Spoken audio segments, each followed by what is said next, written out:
Chapter 3. The Secret of Work.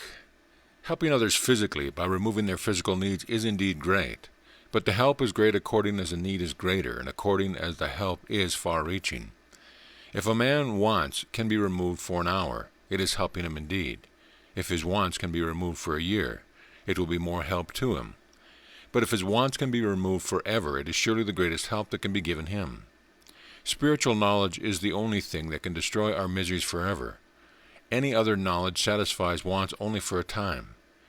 It is only with the knowledge of the Spirit that the faculty of want is annihilated forever, so helping man spiritually is the highest help that can be given to him. He who gives man spiritual knowledge is the greatest benefactor of mankind, and as such we always find that those were the most powerful of men who help man in his spiritual needs, because spirituality is the true basis of all our activities in life. A spiritually strong and sound man will be strong in every other respect, if he so wishes. Until there is spiritual strength in man, even physical needs cannot be well satisfied. Next to spiritual comes intellectual help. The gift of knowledge is a far higher gift than that of food and clothes. It is even higher than giving life to man, because the real life of man consists of knowledge. Ignorance is death, knowledge is life.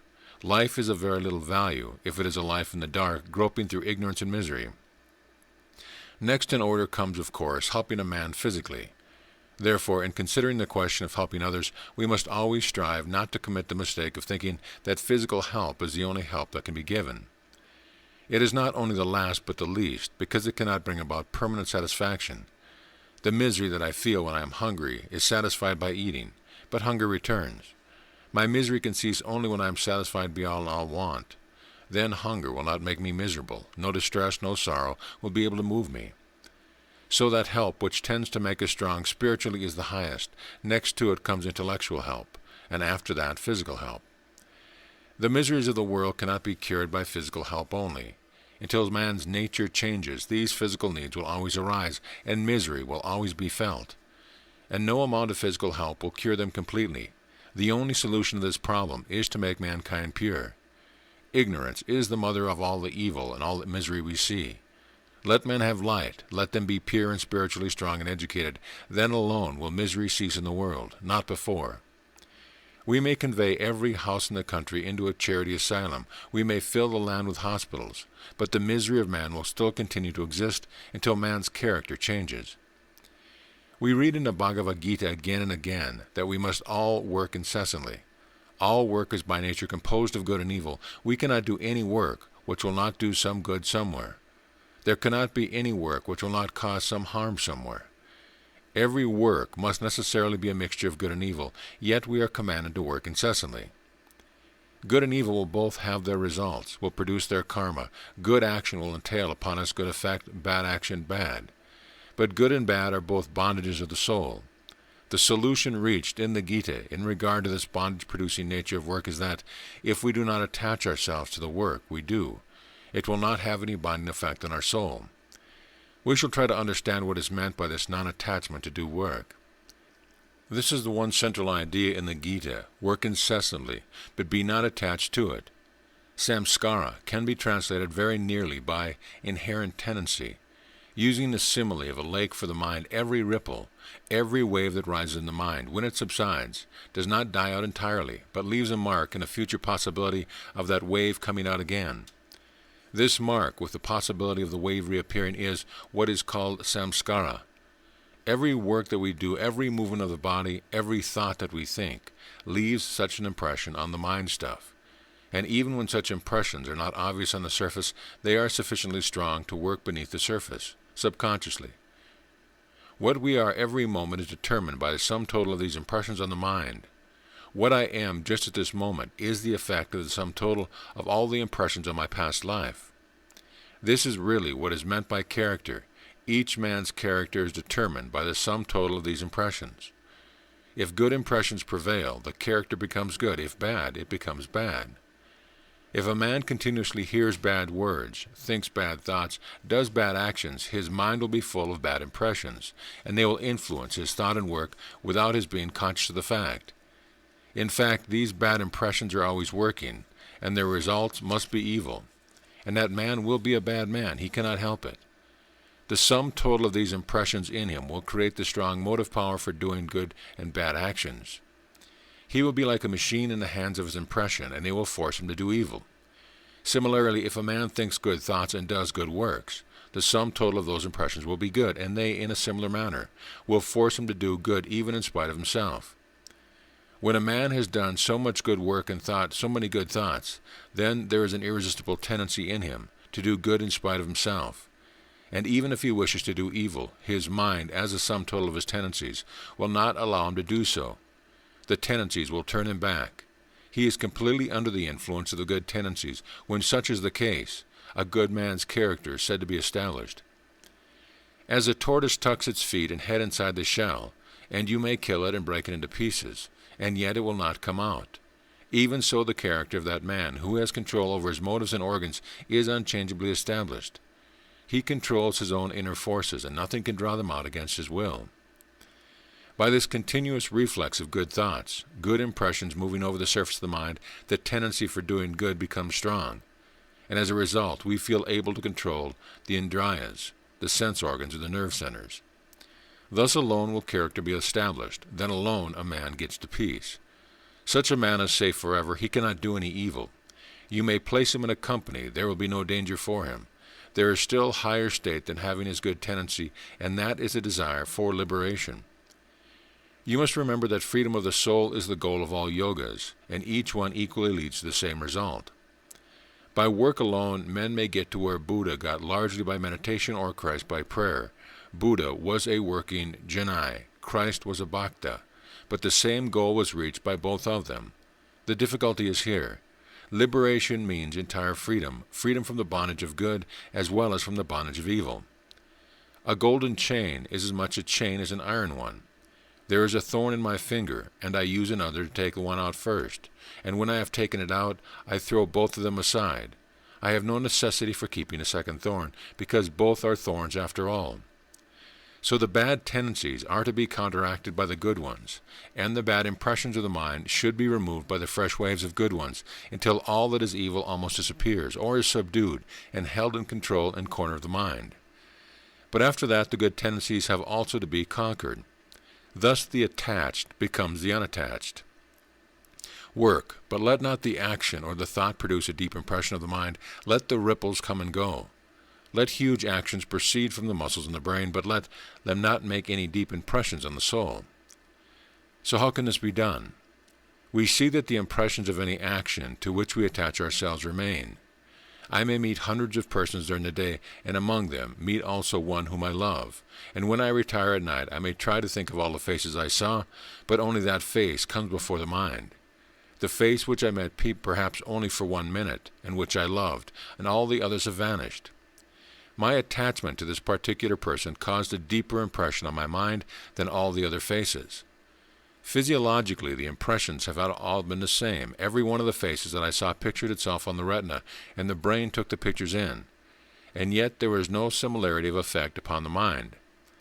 Most of the faces, perhaps, were entirely new faces, about which I had never thought about before, but that one face, of which I got only a glimpse, found association inside.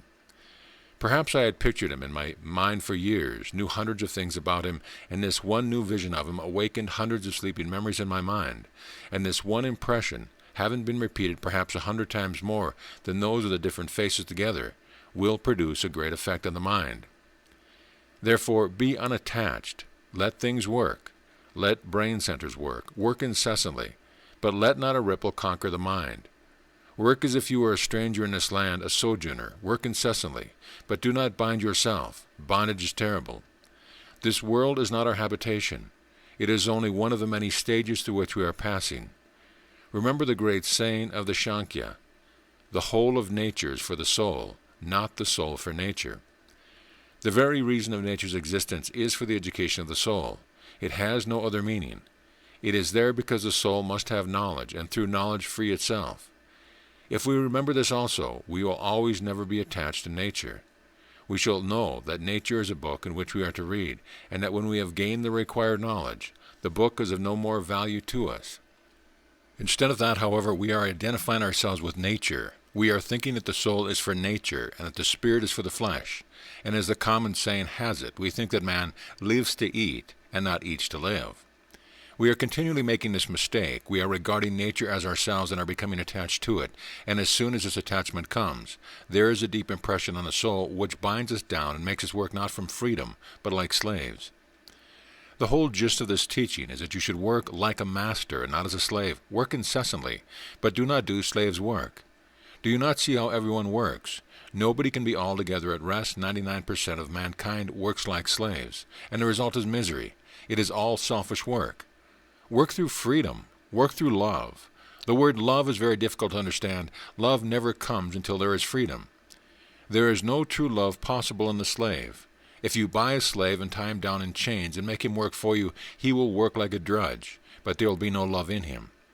So when we ourselves work for the things of the world as slaves, there can be no love in us, and our work is not true work. This is true work done for relatives and friends, and this is true of work done for our own selves. Selfish work is slave's work, and here is a test. Every act of love brings happiness. There is no act of love which does not bring peace and blessedness as its reaction. Real existence, real knowledge, and real love are eternally connected with one another, the three in one. Where one of them is, the others almost must be. They are the three aspects of the one without a second. The existence, knowledge, bliss. When that existence becomes relative, we see it as the world. That knowledge becomes in its turn modified in the knowledge of the things of the world, and that bliss forms the foundation of all true love known to the heart of man. Therefore, true love can never react so as to cause pain either to the lover or to the beloved. Suppose a man loves a woman. He wishes to have her all to himself and feels extremely jealous about her every movement. He wants her to sit near him, to stand near him, to eat and move at his bidding.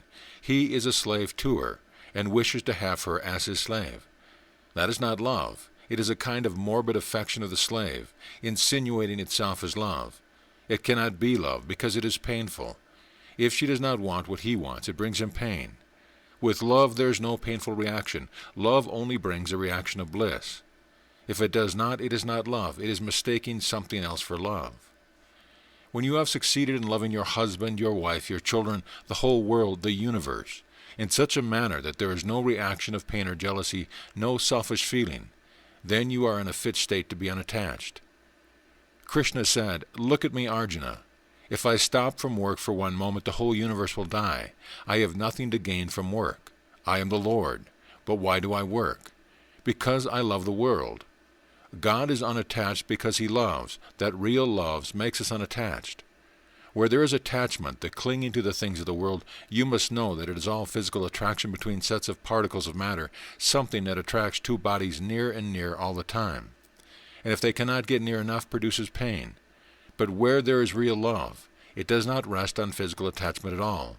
Such lovers may be thousands of miles away from each other, but their love will all be the same. It does not die, and will never produce any painful reaction. To attain this unattachment is almost a life work, but as soon as we have reached this point, we have attained the goal of love and become free.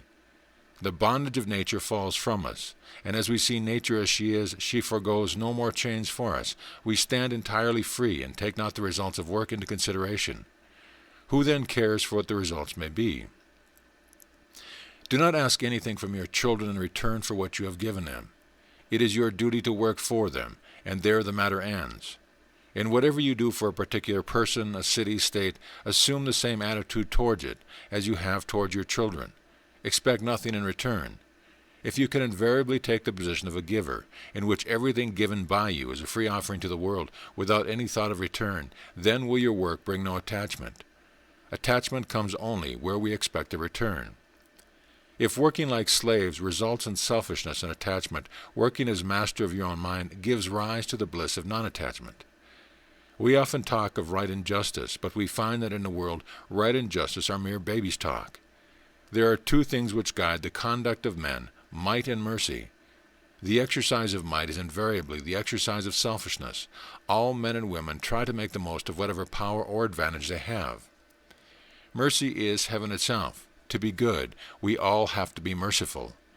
Even justice and right should stand on mercy. All thought of obtaining return for the work we do hinders our spiritual progress, nay, in the end it brings misery. There is another way in which this idea of mercy and selfless charity can be put into practice. That is, by looking upon work as worship, in case we believe in a personal God. Here we give up all the fruits of our work unto the Lord, and worshiping Him thus, we have no right to expect anything from mankind for the work we do.